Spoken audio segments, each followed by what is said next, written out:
Episode 6 of the Buccaneers' second season takes an unexpected turn. At the beginning, Guy sees James and Ginny close to his house and assists her in realizing that they must leave Italy. However, they don't realize that James has already kidnapped Freddie, so Guy and Ginny head back to England to seek their friend's help in finding him. Before long, James has his paws on Ginny too, leveraging her desperation to find her son against her and pulling her out of hiding. Honoria and Richard work together to save Ginny and Freddie, and although they are successful, Richard is shot and killed by James while defending the others, so he never gets home. Everyone supports Ginny and Guy almost immediately as they band together to help find Freddie. There are many positive aspects of the episode, and with everyone helping, there are satisfying hero moments for Nan, Honoria, and Richard, of course. Nan and Honoria have both really stepped up in Season 2 of the Buccaneers, and their actions in this episode are the ideal example. Nan has proven to be a mature character this season, and it's good to see Honoria have a significant moment on her own. But more significantly, Ginny's return to England enables her to see Nan and their friends again. Even though those scenes are welcome, they also show how much the Buccaneers value those friendships and how much they have been missing thus far this season.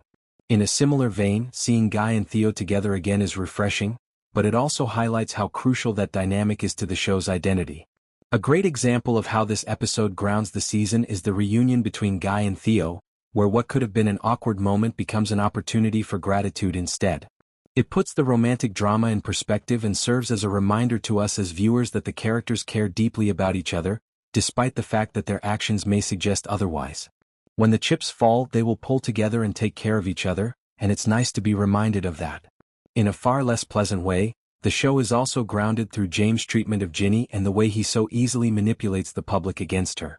This season has taken an admirably unflinching approach to what it was like to be a woman during this time period, while finding parallels to modern times.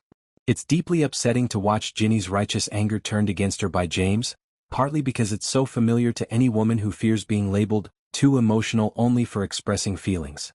A plot in which a man kills his own brother, imprisons his wife, and kidnaps his son wouldn't be out of place in many TV dramas, but it goes too far from the Buccaneers' original tone.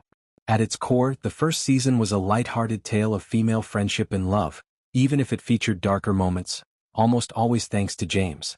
In the end, it's quite depressing to see these once lively, carefree young ladies so consumed by tragedy. From its abruptness to its progression, Richard's death is utterly cruel, and it ends the Buccaneers' most dependable relationship.